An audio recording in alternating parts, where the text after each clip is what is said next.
The following is John Hancock's speech given on the 4th anniversary of the Boston Massacre.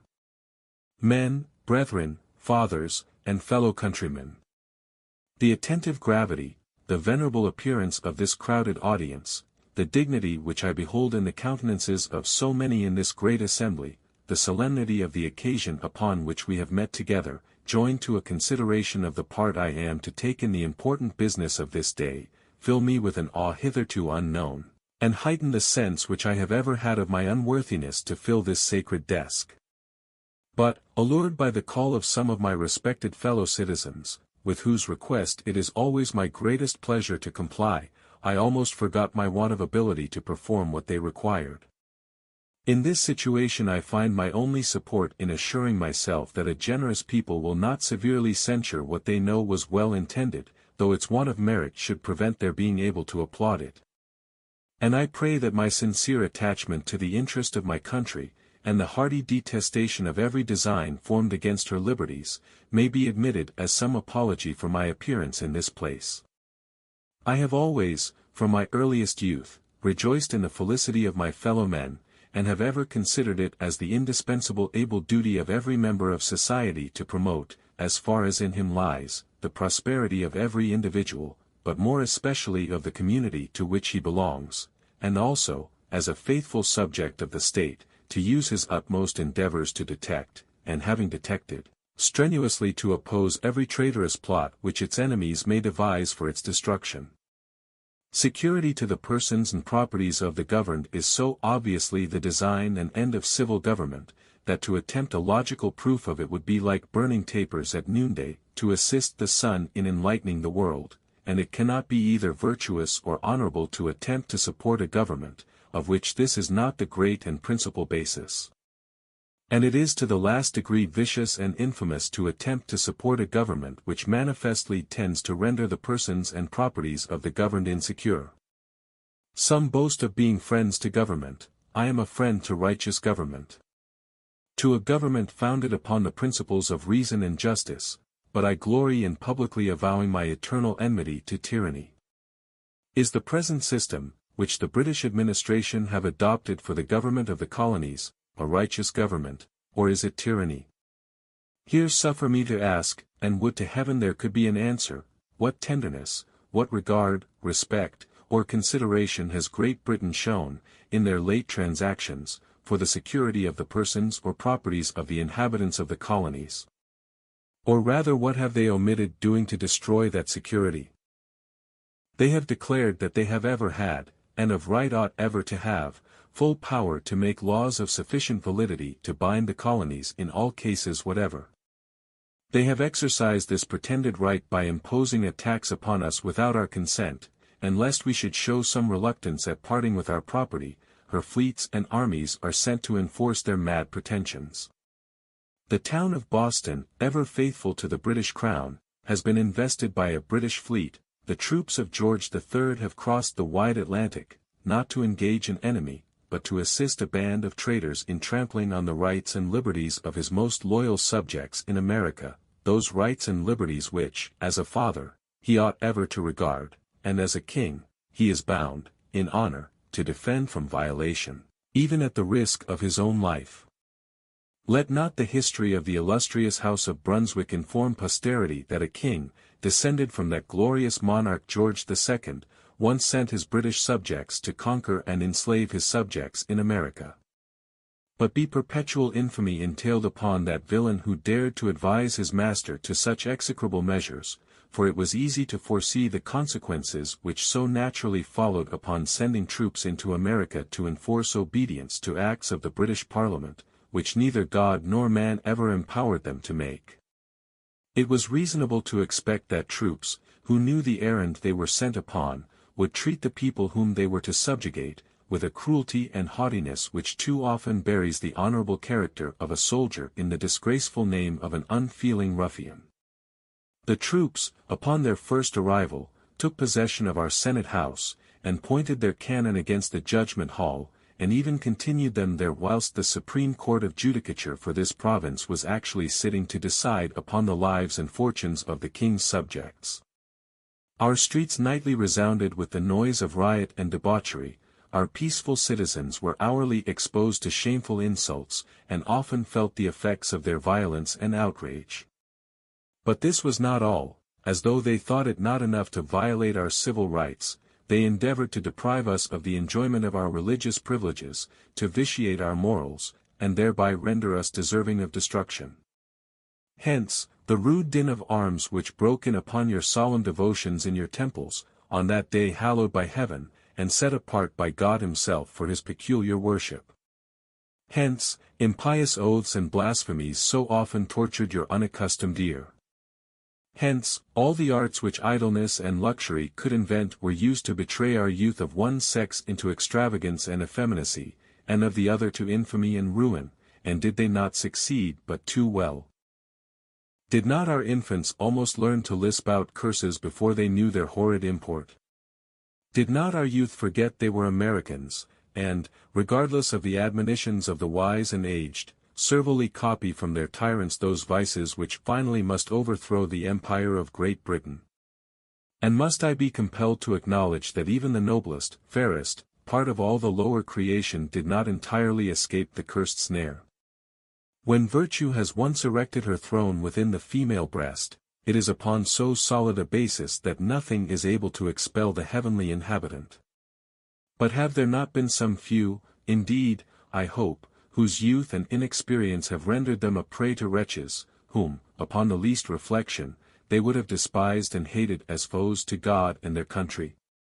I fear there have been some such unhappy instances, or why have I seen an honest father clothed with shame, or why a virtuous mother drowned in tears?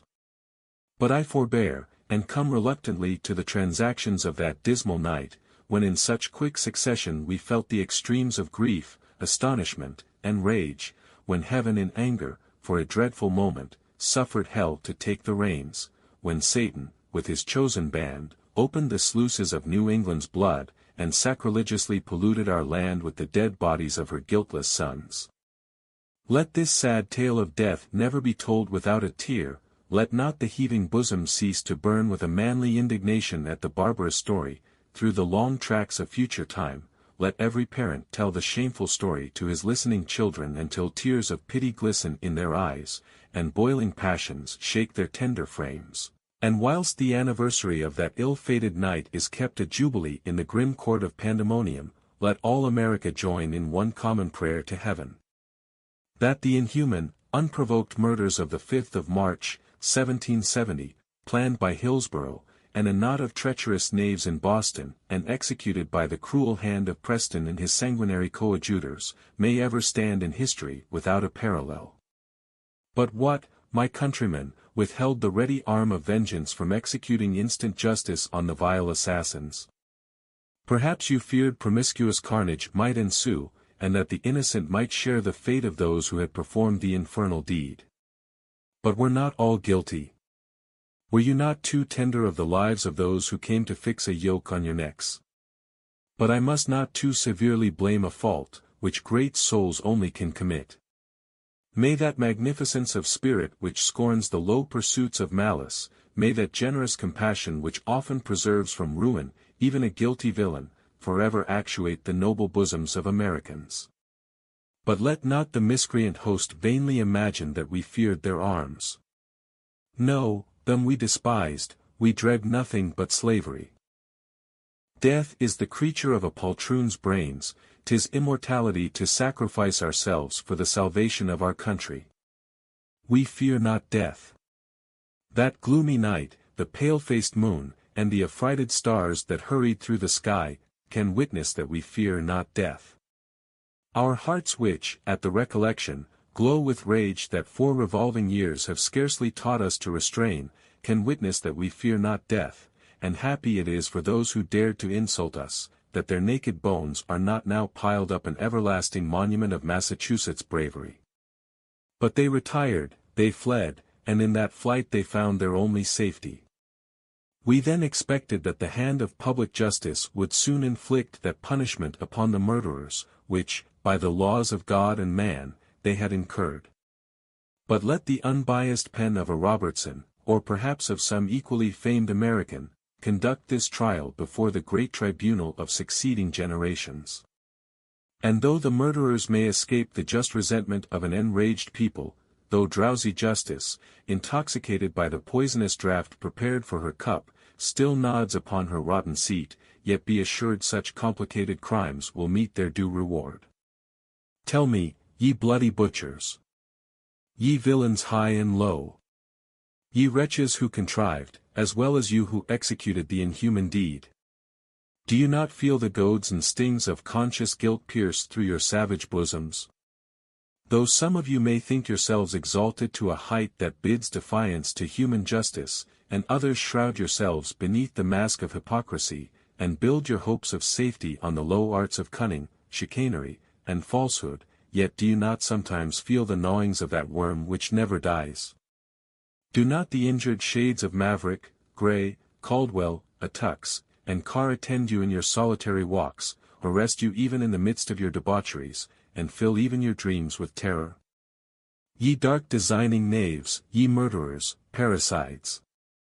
How dare you tread upon the earth which has drunk in the blood of slaughtered innocents, shed by your wicked hands?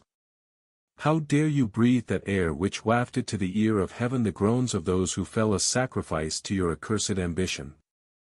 But if the laboring earth cloth not expand her jaws, if the air you breathe is not commissioned to be the minister of death, yet, hear it and tremble. The eye of heaven penetrates the darkest chambers of the soul, traces the leading clue through all the labyrinths which your industrious folly has devised, and you, however you may have screened yourselves from human eyes, must be arraigned, must lift your hands, red with the blood of those whose death you have procured, at the tremendous bar of God. But I gladly quit the gloomy theme of death, and leave you to improve the thought of that important day when our naked souls must stand before that being from whom nothing can be hid. I would not dwell too long upon the horrid effects which have already followed from quartering regular troops in this town. Let our misfortunes teach posterity to guard against such evils for the future. Standing armies are sometimes, I would by no means say generally, much less universally, composed of persons who have rendered themselves unfit to live in civil society, who have no other motives of conduct than those which a desire of the present gratification of their passions suggests, who have no property in any country, men who have given up their own liberties, and envy those who enjoy liberty, who are equally indifferent to the glory of a George or a Louis, who, for the addition of 1 penny a day to their wages, would desert from the Christian cross and fight under the crescent of the Turkish Sultan. From such men as these, what has not a state to fear? With such as these, usurping Caesar passed the Rubicon, with such as these, he humbled mighty Rome, and forced the mistress of the world to own a master in a traitor. These are the men whom sceptred robbers now employ to frustrate the designs of God, and render vain the bounties which his gracious hand pours indiscriminately upon his creatures. By these the miserable slaves in Turkey, Persia, and many other extensive countries, are rendered truly wretched, though their air is salubrious, and their soil luxuriously fertile. By these, France and Spain, though blessed by nature with all that administers to the convenience of life, have been reduced to that contemptible state in which they now appear, and by these, Britain, but if I were possessed of the gift of prophecy, I dare not, except by divine command, unfold the leaves on which the destiny of that once powerful kingdom is inscribed. But since standing armies are so hurtful to a state, perhaps my countrymen may demand some substitute, some other means of rendering us secure against the incursions of a foreign enemy. But can you be one moment at a loss? Will not a well-disciplined militia afford you ample security against foreign foes? We want not courage, it is discipline alone in which we are exceeded by the most formidable troops that ever trod the earth. Surely our hearts flutter no more at the sound of war than did those of the immortal band of Persia, the Macedonian phalanx, the invincible Roman legions, the Turkish janissaries, the gens d'armes of France, or the well-known grenadiers of Britain. A well-disciplined militia is a safe, an honorable guard to a community like this, whose inhabitants are by nature brave, and are laudably tenacious of that freedom in which they were born. From a well-regulated militia we have nothing to fear, their interest is the same with that of the state. When a country is invaded, the militia are ready to appear in its defense. They march into the field with that fortitude which a consciousness of the justice of their cause inspires. They do not jeopard their lives for a master who considers them only as the instruments of his ambition, and whom they regard only as the daily dispenser of the scanty pittance of bread and water. No, they fight for their houses, their lands, for their wives, their children, for all who claim the tenderest names, and are held dearest in their hearts. They fight pro eris et focis, for their liberty, and for themselves, and for their God. And let it not offend if I say that no militia ever appeared in more flourishing condition than that of this province now cloth, and pardon me if I say, of this town in particular. I mean not to boast, I would not excite envy, but manly emulation. We have all one common cause, let it, therefore, be our only contest, who shall most contribute to the security of the liberties of America. And may the same kind providence which has watched over this country from her infant state still enable us to defeat our enemies. I cannot here forbear noticing the signal manner in which the designs of those who wish not well to us have been discovered. The dark deeds of a treacherous cabal have been brought to public view. You now know the serpents who, whilst cherished in your bosoms, were darting the envenomed stings into the vitals of the Constitution. But the representatives of the people have fixed a mark on these ungrateful monsters, which, though it may not make them so secure as Cain of old, yet renders them, at least, as infamous. Indeed, it would be affrontive to the tutelar deity of this country even to despair of saving it from all the snares which human policy can lay. Surely you never will tamely suffer this country to be a den of thieves. Remember, my friends, from whom you sprang.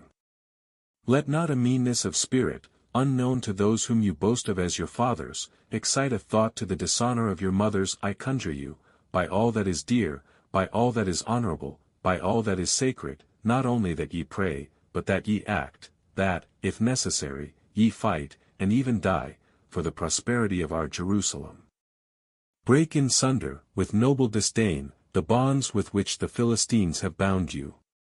Suffer not yourselves to be betrayed, by the soft arts of luxury and effeminacy, into the pit digged for your destruction. Despise the glare of wealth. That people who pay greater respect to a wealthy villain than to an honest, upright man in poverty, almost deserve to be enslaved. They plainly show that wealth, however it may be acquired, is, in their esteem, to be preferred to virtue. But I thank God that America abounds in men who are superior to all temptation, whom nothing can divert from a steady pursuit of the interest of their country, who are at once its ornament and safeguard. And sure I should not incur your displeasure, if I paid a respect, so justly due to their much-honored characters, in this place. But when I name an Adams, such a numerous host of fellow patriots rush upon my mind, that I fear it would take up too much of your time, should I attempt to call over the illustrious roll. But your grateful hearts will point you to the men, and their revered names, in all succeeding times, shall grace the annals of America. From them let us, my friends, take example, from them let us catch the divine enthusiasm, and feel, each for himself, the godlike pleasure of diffusing happiness on all around us, of delivering the oppressed from the iron grasp of tyranny, of changing the hoarse complaints and bitter moans of wretched slaves into those cheerful songs, which freedom and contentment must inspire. There is a heartfelt satisfaction in reflecting on our exertions for the public weal, which all the sufferings an enraged tyrant can inflict will never take away, which the ingratitude and reproaches of those whom we have saved from ruin cannot rob us of. The virtuous assertor of the rights of mankind merits a reward, which even a want of success in his endeavors to save his country, the heaviest misfortune which can befall a genuine patriot, cannot entirely prevent him from receiving. I have the most animating confidence that the present noble struggle for liberty will terminate gloriously for America. And let us play the man for our God, and for the cities of our God, while we are using the means in our power, let us humbly commit our righteous cause to the great Lord of the universe, who loveth righteousness and hateth iniquity. And having secured the approbation of our hearts, by a faithful and unwearied discharge of our duty to our country, let us joyfully leave our concerns in the hands of him who raiseth up and pulleth down the empires and kingdoms of the world as he pleases, and with cheerful submission to his sovereign will, devoutly say, although the fig tree shall not blossom, neither shall fruit be in the vines, the labor of the olive shall fail, and the field shall yield no meat. The flock shall be cut off from the fold, and there shall be no herd in the stalls, yet we will rejoice in the Lord, we will joy in the God of our salvation.